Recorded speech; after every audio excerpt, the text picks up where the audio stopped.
Hey, ladies and gentlemen, again, this is Joseph Ixu with Premier Castle Realty, and today's spotlight, we're going to be talking to Salvador Villalobos. He is a mortgage lender with SunWest Mortgage Company. And by the way, this company's been in business for 42 years. Can you believe that? Man, that is a long time. I'm not going to tell you my age because I'm a little older than that, but that is a long time. So I want to bring him on. We're going to be talking about several programs that he has with his company. And also, we're going to be having a conversation one-on-one, and we want to include you guys into it. So we're going to go ahead and get started with Sal. Here we go. Hey, Sal, how you doing? This is a great day for us. I'm glad to finally get to talk to you in this podcast. And so I just want to kind of give you an opportunity to tell us a little bit about yourself, your company, and we'll go into more detail regarding interest rates and all the programs that you have. Go ahead. Sounds great.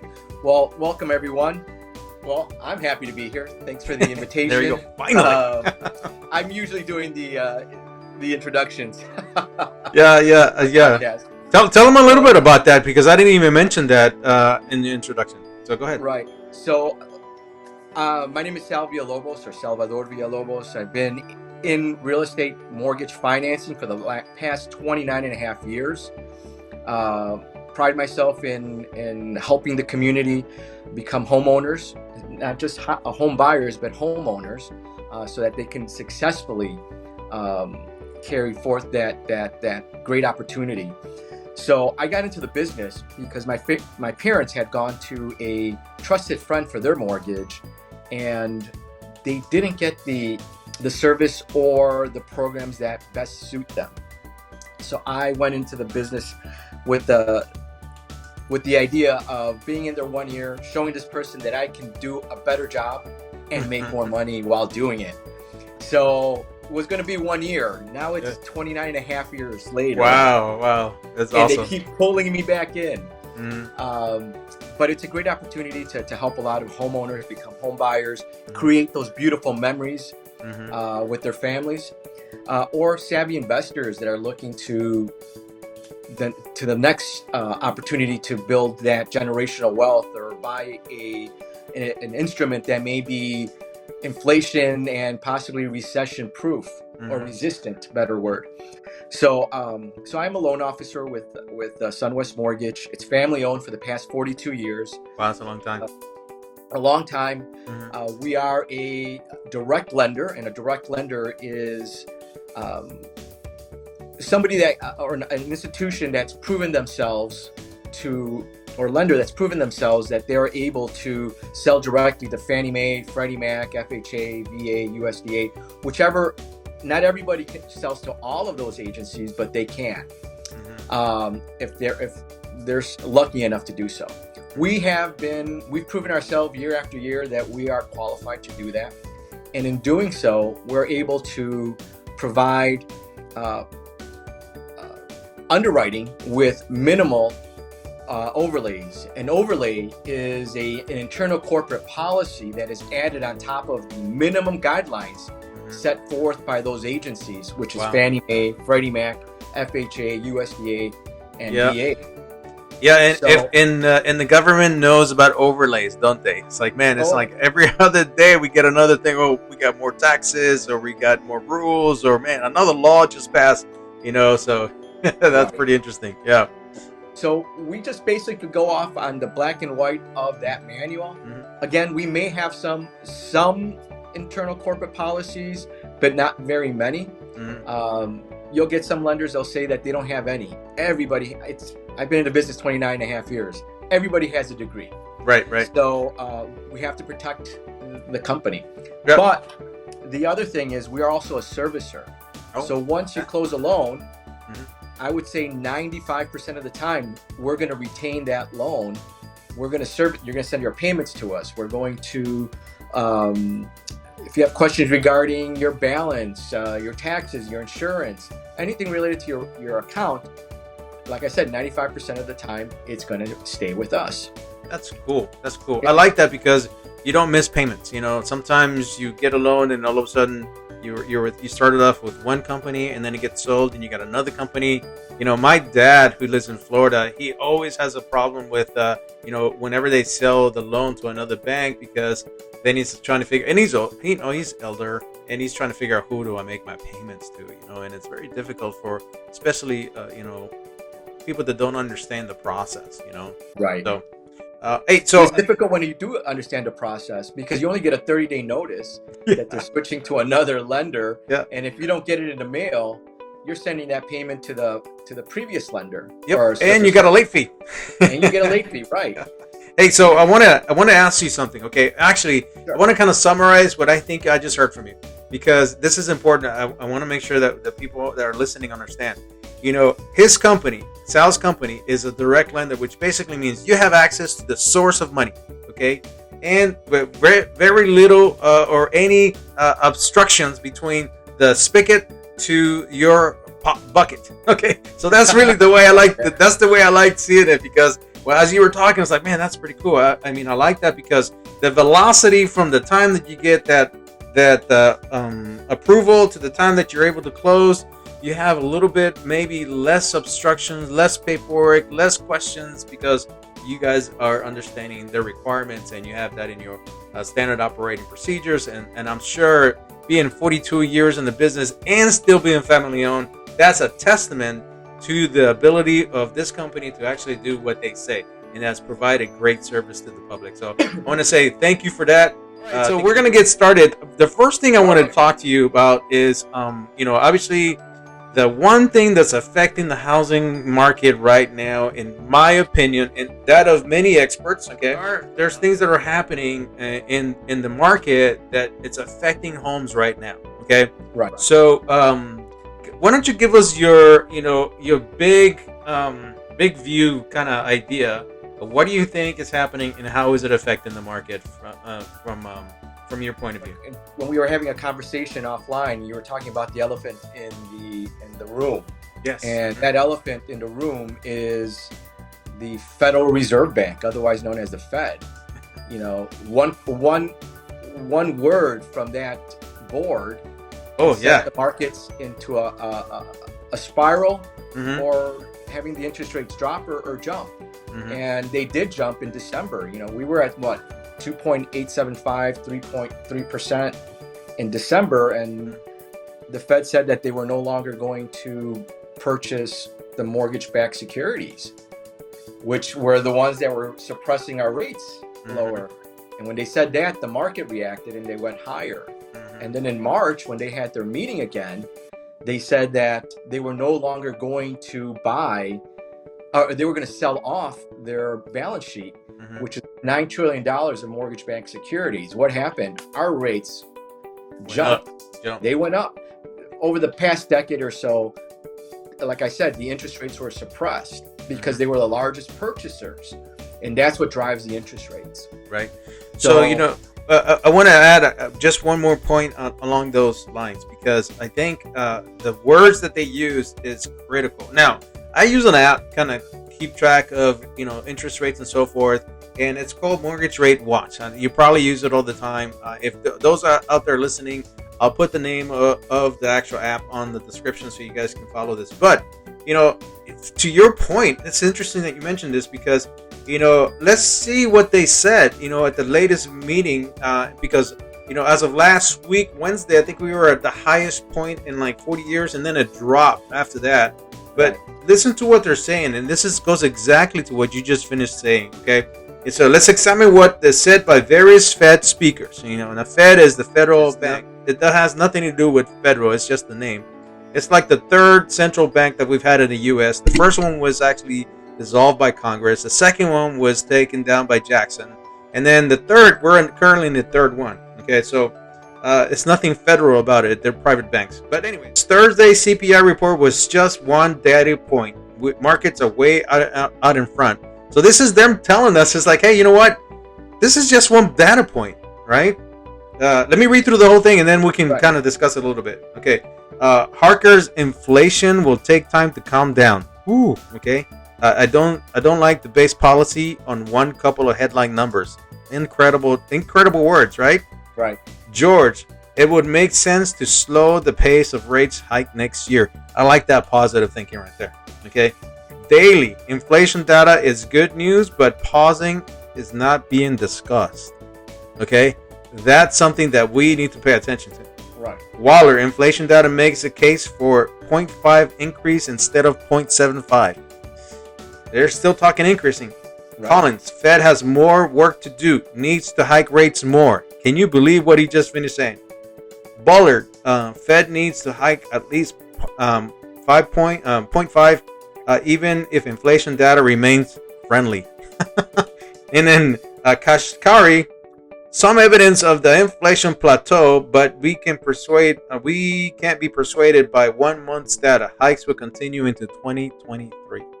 Okay, so that's what we're facing in the market. That's affecting the purchasing in today's housing industry. So let me show you something. While you talk, I'm going to put this up on the screen. There you go. Right.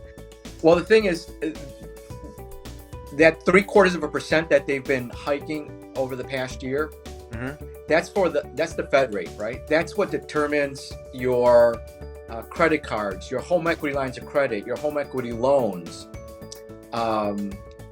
So, and they're doing that for the purpose of trying to, slow the economy down, because we just had too much income. We had a lot of expenditures. Wait. I got a problem with that. I can never have too much income. Well, no, I agree. But from what their standpoint was, we're making too much money and we're spending way too much of it. And that's what's creating inflation, right? Supply and demand. So to curb it down, they're increasing these the Fed rate, which runs the credit cards, dictates the interest rate on your credit cards, your home equity lines of credit, your home equity loans, your car loans, personal loans, variable loans. Does that affect variable loans? Right. And indirectly, the confidence of the economy of the investors are, they get a little skittish.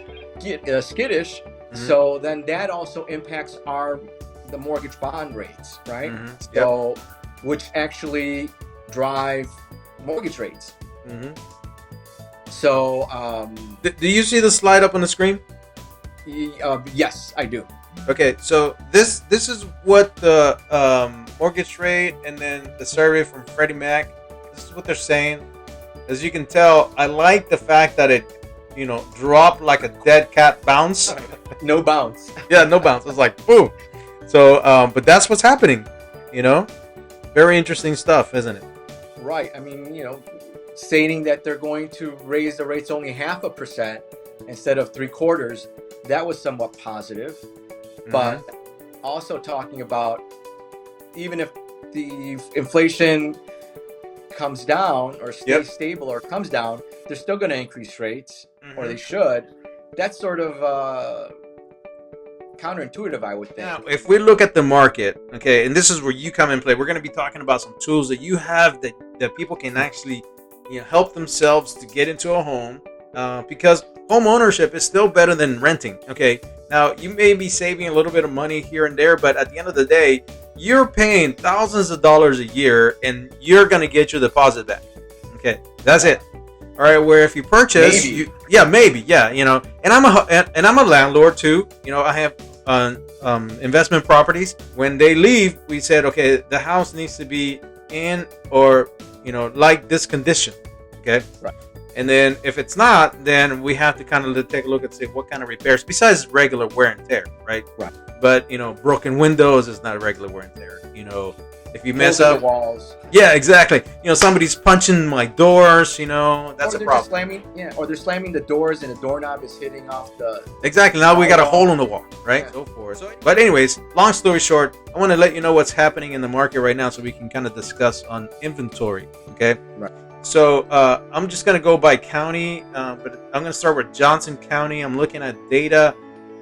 When I say up 121.5% for Johnson County and housing inventory, that's comparing last year to this year in October, okay? While at the same time, we're minus 5.5% in closings, okay? And that's directly attributed to the amount of people are able to purchase or maybe can afford a home. Okay, the median price range for this area was 328,429. Right. Right. So that's an increase of 6.1%. So while the houses are staying on the market longer, we have more inventory. Prices are still growing. Okay. Right.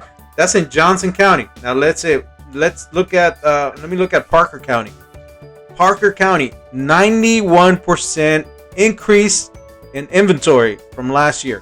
Okay, and it's actually 92 because it's 91.6, and you know in the math area, anything above 0.5 we round up, right? Round up, right? Yeah. So let's say 92. So 92% higher than last year, while closings went down 4.6% compared to last year.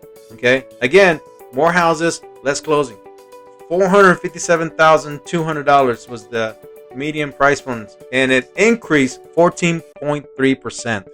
That's okay, 14.3%. Okay, Tarrant County getting a little bit closer to where we're at. Actually, I'm right in between Parker and Tarrant, so right in the middle. So inventories for Tarrant County went up 76.9. That's 77%. Okay, that's a lot. That is a lot of houses. That is a lot of houses. That's over 4,000 homes. More than last year. Okay, the sales, the closing, which is where you get paid, right? Where you and I get paid. When we sell a home, a lot of our services we don't get paid for unless we close on the house. If I can't find you a house that you are qualified for, that you like, that you can afford, then I don't get paid. It's that simple. Right. Okay, closed data. Closed sales for October were down 26.2%. Okay, 26.2%. Median price point went up to $355.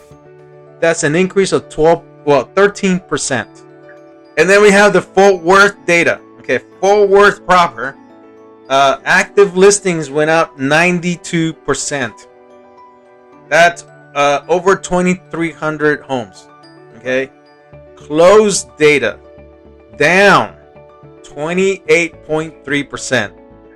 Average house price increased 10% to $341. So that is the market in a nutshell. That's the market in a nutshell, but I think it's being driven by fear and not real numbers. Mm-hmm. Explain. The closed. If you listen to the media, you hear a lot of gloom and doom. A year ago, people were paying, buyers were paying anywhere between 20 to 100 plus thousand a year over asking price, right? Mm-hmm. They were foregoing the property inspection, the mortgage contingency, where if you don't qualify for that mortgage, you're still on the hook to buy that property. Mm-hmm. And the appraisal in some cases. So you were paying over before even knowing what the house was really worth. You were just, everybody was in a frenzy. Mm-hmm. Yes, the rates were lower and now they're higher, but that's not a bad thing. Mm-hmm. Why? Because it's normalizing. The rates are getting back to where they should be. It's also a good thing for the buyer because now they can have more negotiating power. Last year they had negotiating power. Mm-hmm. Sellers and builders were looking for ways to get out of certain contracts because they can command more money a week or two later. Yep. You're having 42 people in front of a house on the first day that it was listed, mm-hmm. if not more. An hour wait to go see a house. So definitely, So I now, think. Yeah, go ahead. So now the rates, they're not incredibly. They're maybe about 25-year lows, 30-year lows. Mm-hmm. It's a normal rate. It's nothing. I bought my first place at 7.75 on a 5-year ARM, and that was a great rate. Mm-hmm. So I would have loved to have gotten a 6%, the 6.5%. We're just normalizing, right? So we were so used to these incredibly low, artificially suppressed rates, Mm-hmm. and you have a lot of these buyers that's all they've seen because they're younger buyers, and that's all they've seen. They've seen these low rates since 2011. Well, can you really blame the blame them though to be No. kind of. You can't blame them. I mean, can't. you know, going back to the Fed, you mentioned supply and demand early in the conversation, and basically they were printing money like left and right. You know, boom, boom, boom, boom, free money. They're given to the banks at zero interest to the banks, and then the banks are charging interest at 2.3%. That's 100% profit. You know, Right. so all that money that they were making, so for sure they're gonna be making loans. Boom, boom, boom, boom. You know. Now the big difference here, and I think a lot of people have put this into, they need to put it into context, is the fact that, you know, everybody references 2008. Right, 2008 was a totally different market. Now, what led to that big fall was the fact that people were not properly qualified, and there were some lenders that looked the other way. They're almost like a Heisman Trophy, like, and they looked the other way and basically didn't care.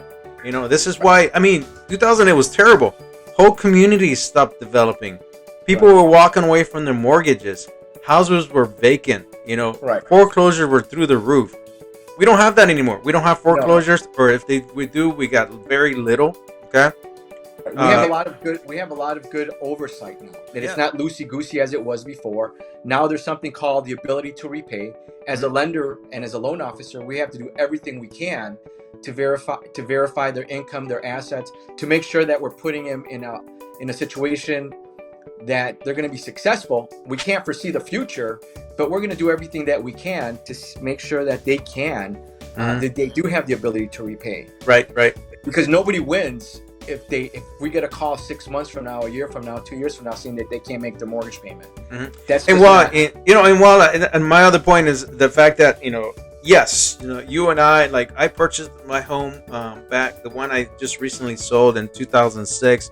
And it was a construction loan. At that time, we were talking about 8%, and it was a one-time closing, so it went right into a fixed, 8%. And then I refinanced later on into a 6. It's like, you know, and I was like, yeah, I'm saving some money. And then I refinanced again when we were in the 2s and so forth, so I saved more money there. And then I decided, you know what, we're gonna sell it. You know, and so, you know, so I don't necessarily, you know, blame the public for, you know, and I'm not saying you do.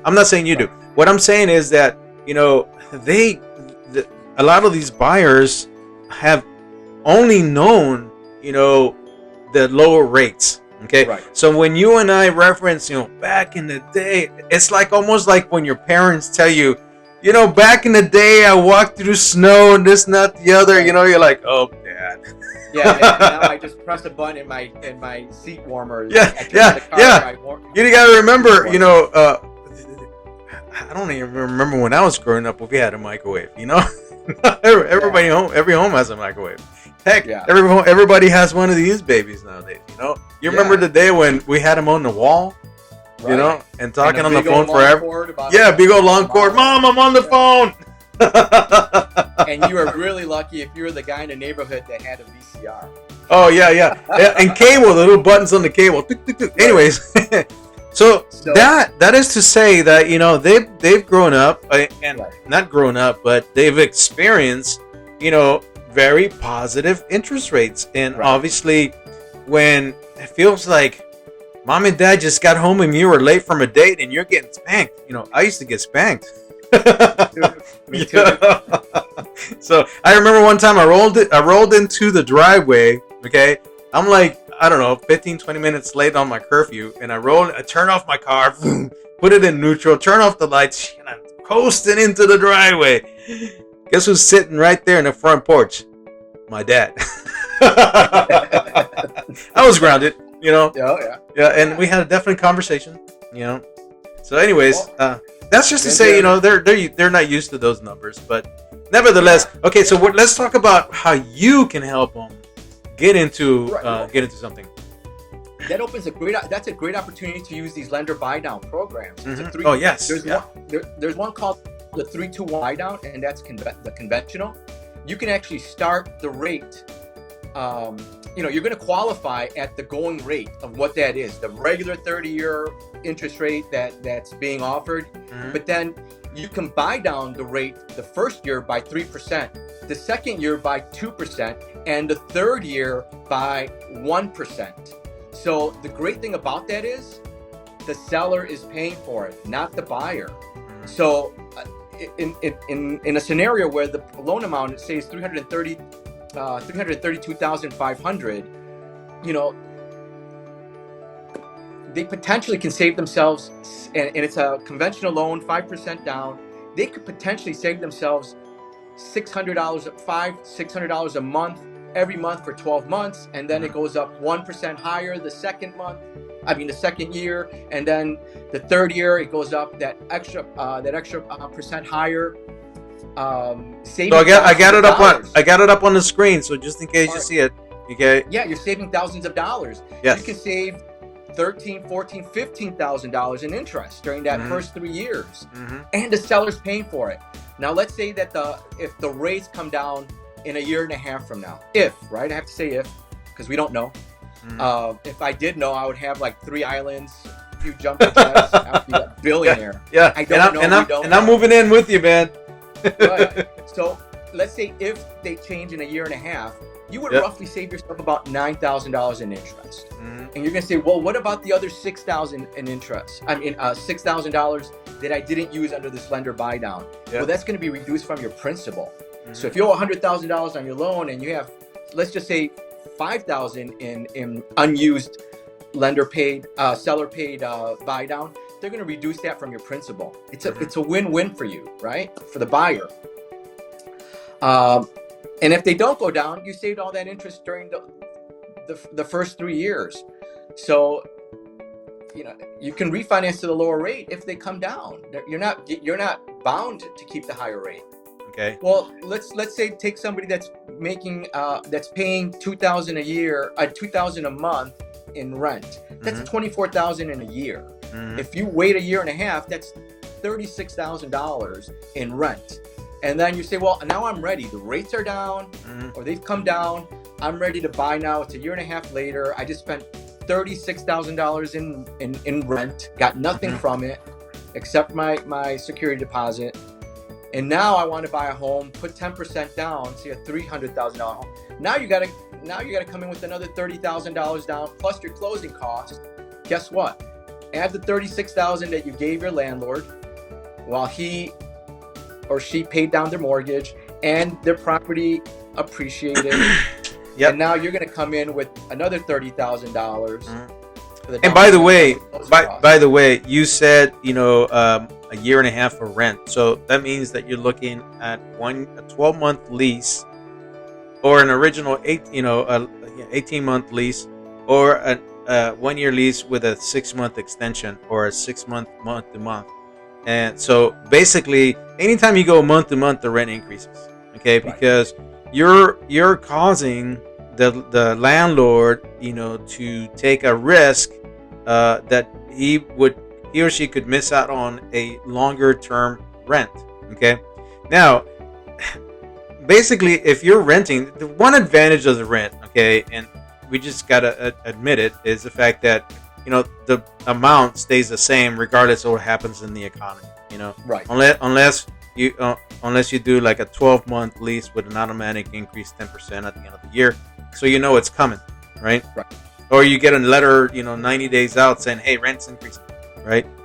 So anyways, long story short, you know, there are some advantages, but at the end of the day, you're losing money, okay? And you don't see it right in front of you, and that's like, you know, the subscriptions that we sign up for, right? How many times have you signed up for a subscription and you never use it, right? So I'm guilty. Yeah. I have 5 streaming systems and I only use 1. Yeah, exactly. Yeah. So it's time to change you know what I like to do once a year, maybe twice a year, is like change my credit card, and it cancels everything else. I'm like, okay, that's done. Then they have to call me, because if you try calling them, they're like, yeah, nobody answers. Please leave a message or send us an email. It's like nothing, man. It's like, but you're not canceling your credit card. You're just switching the credit card. Exactly. Yeah. Don't cancel. Yeah. And you know, why is that important there? Now that we have that little point, why is that important not to cancel your credit card? Well, I mean, let's look at it this way. If you have a credit card that you took out when you were 19 and now you're 25, you're 30, what happens? That's a history that they're closing out. You no longer have that viable history to give you some kind of credibility, right? It's just like, if you have a friend that's known you 15 years and you stop talking to him, but you have a new friend that you met 6 months ago, who's going to know more about you? Yeah. Person to 15 years, right? Well, it's the same thing with your credit. If you keep closing out your credit cards, what you're doing is, first, you're getting a new inquiry because you're getting a new credit card. So that is going to lower your credit score by a few points every time you do so. And then closing out that other credit line, you just closed out a major indicator of how you pay your mortgage for time. It's no longer being counted. So you don't want to close out your credit cards. You don't want to take out a whole bunch of different credit cards either, especially if you're buying a house. Talk to your lender. If you're thinking of even buying a house next year, talk to them now. Yeah. Let them have a conversation with them. Okay, so let's tell the truth here, okay, about that particular topic. I tell my clients, listen, once we get you qualified to purchase, don't buy nothing. Let's talk about your program that you have, and it's called what is it called? The True Approval, right? Oh, the True Approval, yes. So a True Approval in our company means a live underwriter has, once we run the pre-qualification, once we have all the documents, required documents, as if you would need once you have a contract, we run it through the automated system. Then we submit it for a True Approval to a live underwriter. That live underwriter is going to review not only the income and assets and other documents provided by the borrower, but they're also going to verify third party the income, the employment, and the assets, which is very important because some documents that are provided to us may not be up to the date, where the documents provided by these third parties is pretty much accurate, in some cases up to the minute or within the week. So that's much more secure. So that allows that borrower to have, and the agent, the buyer's agent, as well as the seller, to feel more secure that they've gone through the gauntlet of underwriting as if they had a contract, as if they had to close in 30 days. Let me tell you something. I like what you're saying. I mean, this is amazing because I want everybody to think about it. So I'm a listing agent primarily. I work with the sellers, and every time I get an offer on a home, I contact the lender. Okay. First of all, I contact the agent that sends me the offer. You would be surprised how many agents don't even call. Okay, they just send the offer, right? And then you have to go through there and decipher it. It's everybody knows what an offer looks like. It's not like it's very difficult, but it's always good to hear the conversation or have a conversation with the buyer's agent to figure out, okay, what's the story behind the story, right? And then I make a phone call to the lender. So in this case, it would be you. And I tell you what, I like this. What is it? The third bullet on this thing going. It says here, seller prefers True Approval since all that is needed is funding is the property appraisal report, a title report to be approved by the lender. Let me tell you something. When I get a letter that's saying you have been totally approved pending property appraisal, we're golden. The lender's going to require the contract and all this stuff, but from my point of view, it's like the only thing I need is to make sure that the house appraises. I'm good, and we're going to move forward, and that's a very competitive. Now, the only other one that will basically beat this would probably be a cash, but then we got to make sure that we have funds in the bank. So I get a letter saying, hey, I'm going to give you a cash offer, or I get a contract for cash. I'm looking for statements. I've now become the lender saying, okay, I need the statements. I want to see them.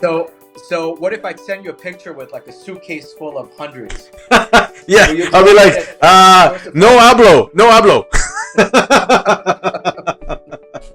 Okay, so the next one we want to talk about as we go is, let's talk about this one product that you have. It's called a lock and shop.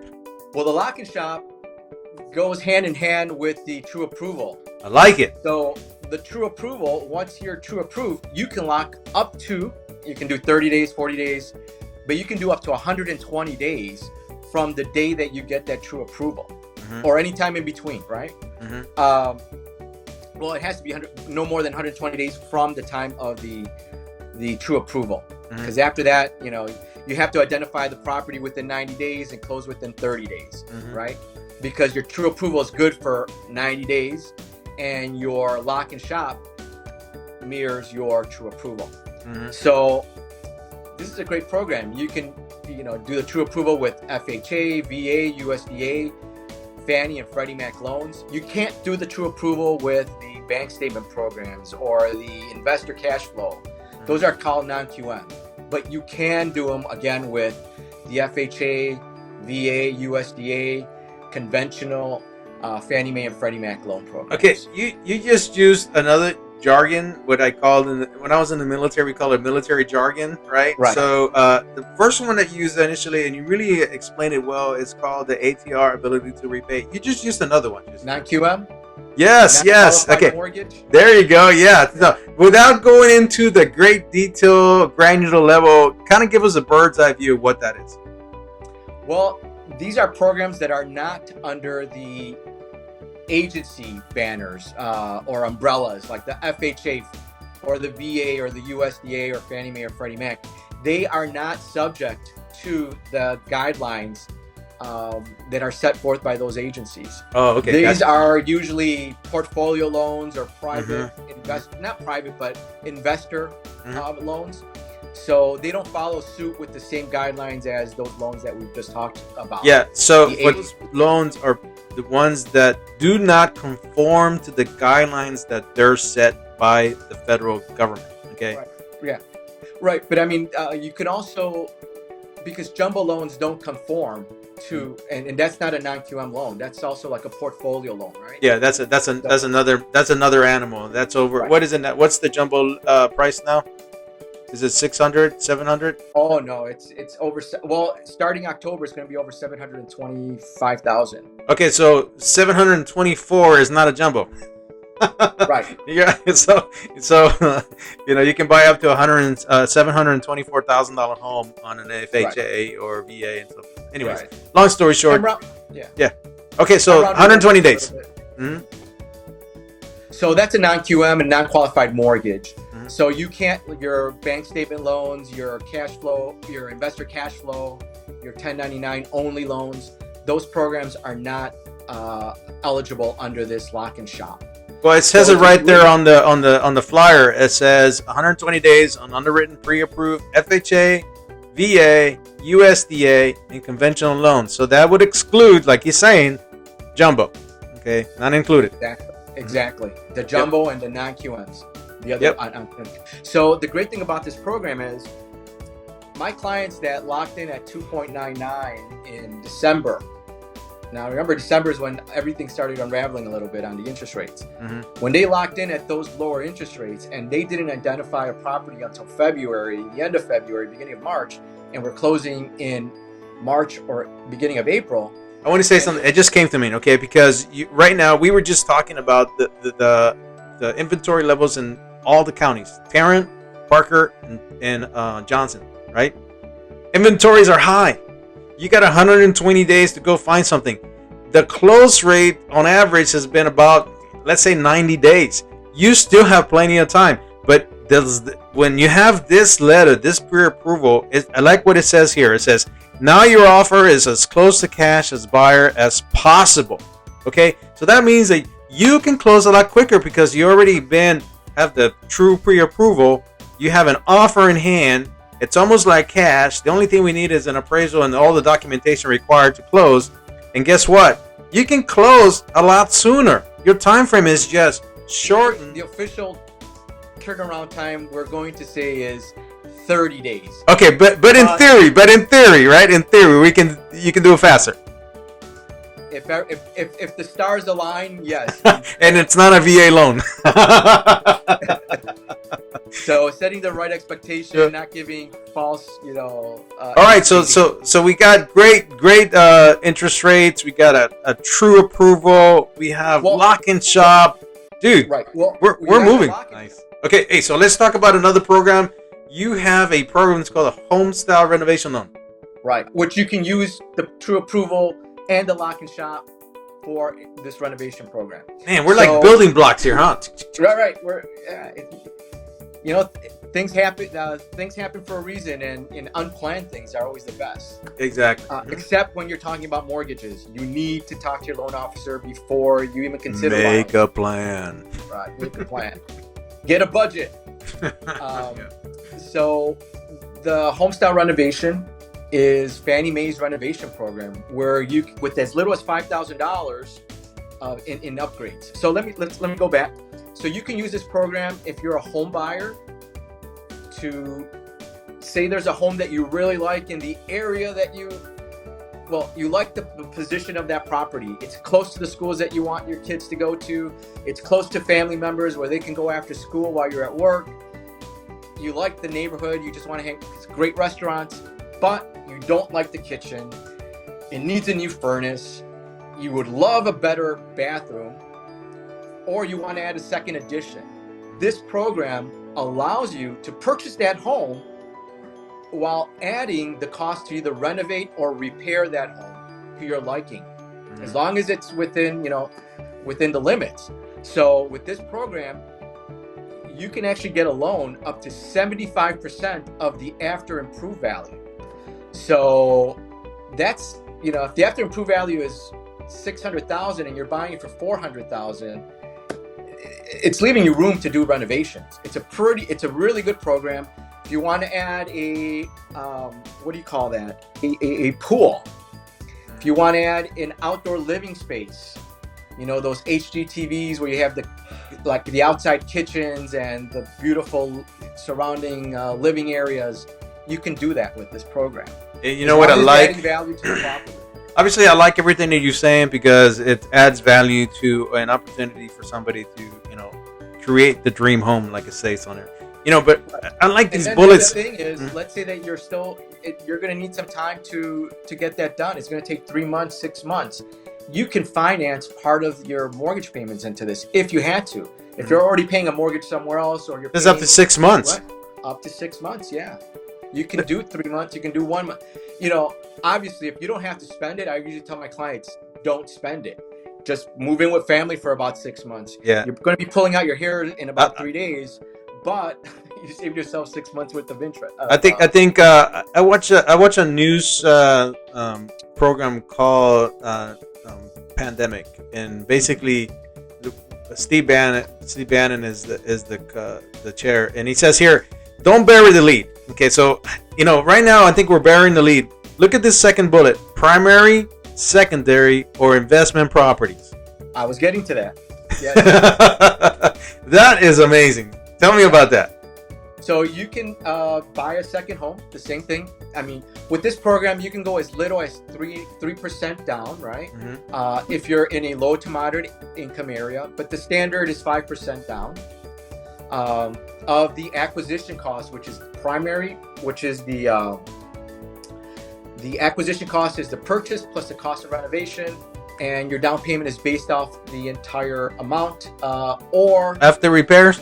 After repair value, or the lesser of acquisition cost, or 75% of the repair value, whichever is less.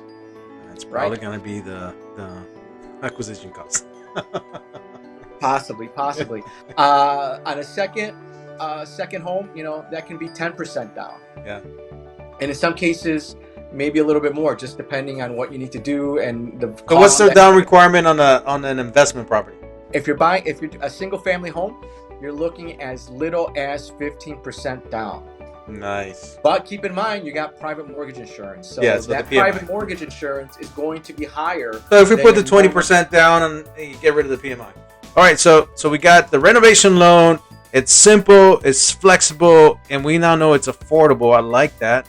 Let's look at this one. And that's conventional. This is the FHA 203K. There's actually two. There is the limited, or which it's the FHA limit. Before they used to call it the streamline, which allows you to go up to $35,000 in repairs. You really want to stay about $30,000 to $31,000 in repairs, because you're going to have permits.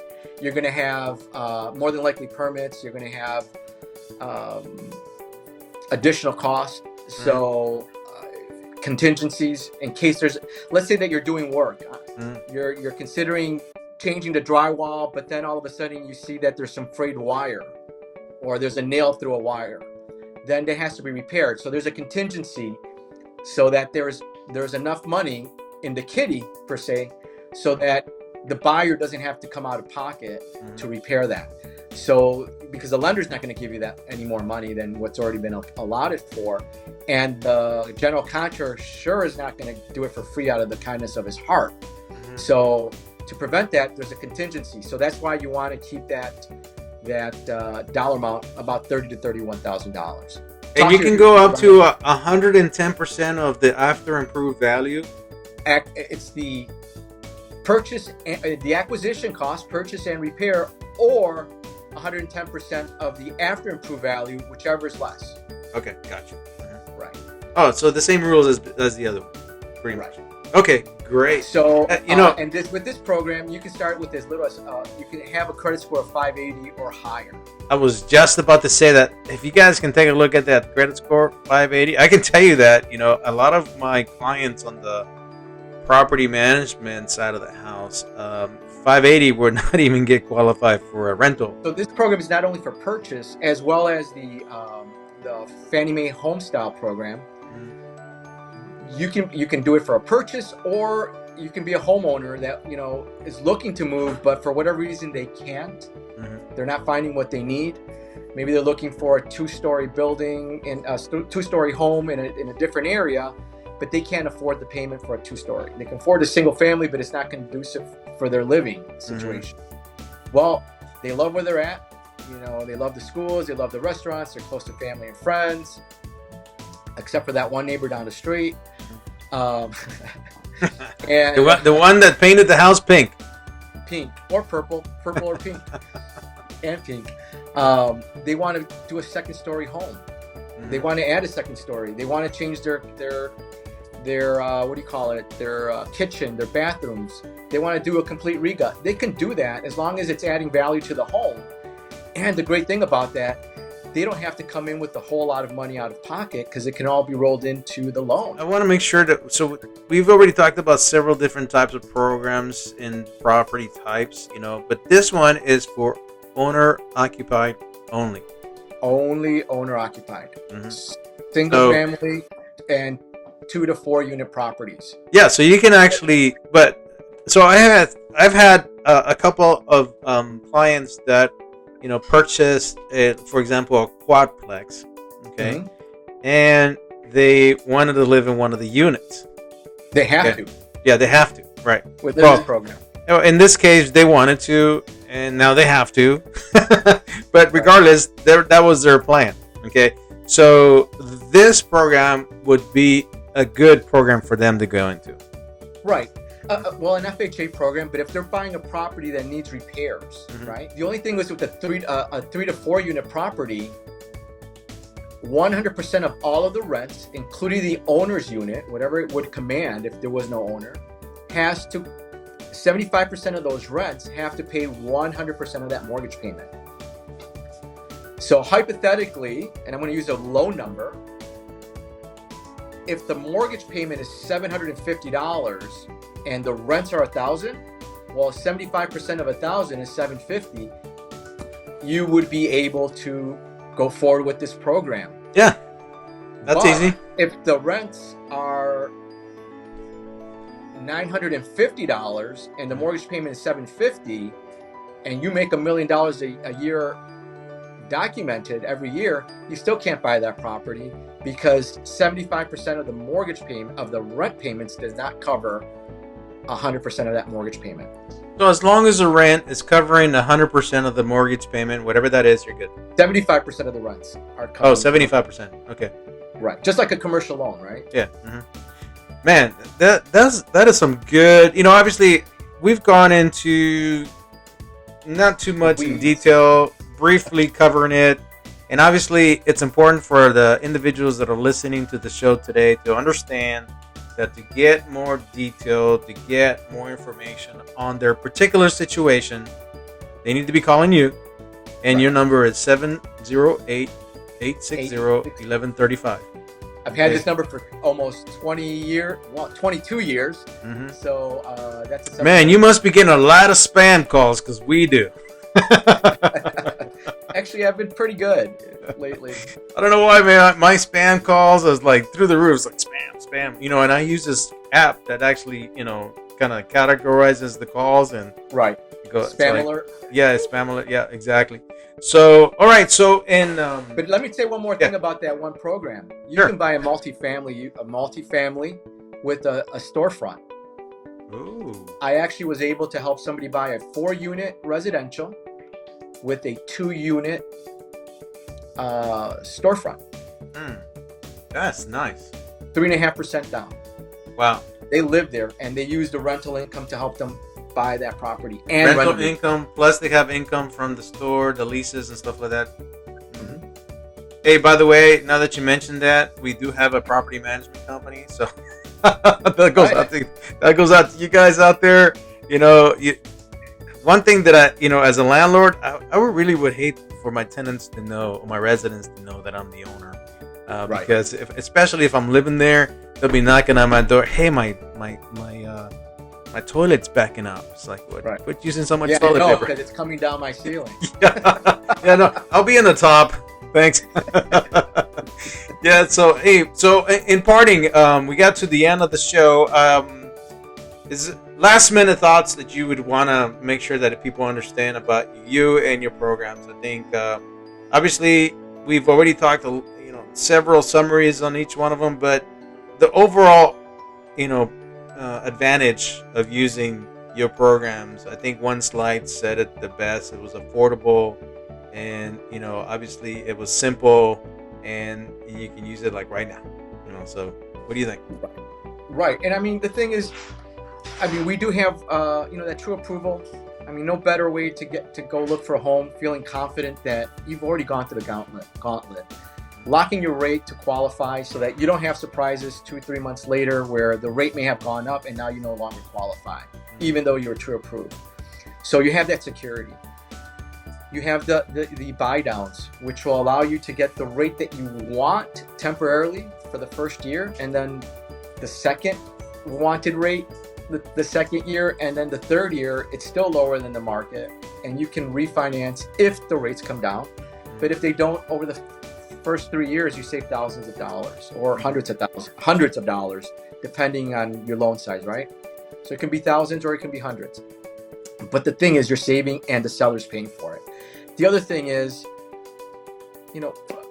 we have 24-hour underwriting processing operations, let's say, between Sunday at 6 p.m. and Sunday around 9 a.m. So we're constantly humming, right? And we just have a really qualified group of team members that are part of REBA, the Hispanic Real Estate Brokers Association. I'm fortunate enough to be the 2023 incoming chairman, and I've been the community outreach director for the past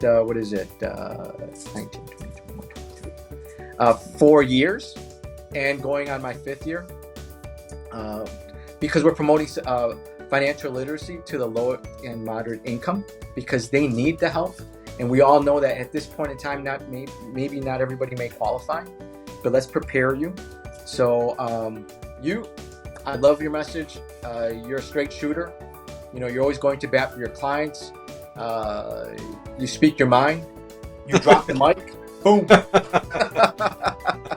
One of these days we'll tell that story. Yeah, but these are things that, you're going to bat for your clients, and not everybody does that, right? It's just, it's refreshing. And, you walk the walk. Well, thank you so much for that. I appreciate it. And I only utilize individuals that I feel match that requirement or that overlay for us. Right. And I think your company and you specifically have definitely demonstrated that you have a great servant's heart, like you said, but also a man of integrity. So I really appreciate that. Thank So you. for those of you that are out there right now thinking about buying or selling, give us a call at 833-722-7853. We utilize individuals like Sal here to qualify you for the best possible program and give you the best opportunity to purchase your home or sell a home. So give us a call.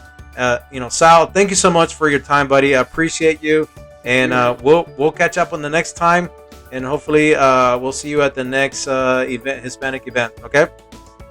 Happy holidays. All right, you too. Happy Thanksgiving. Thanks, Amy. Take care. All right. Bye bye.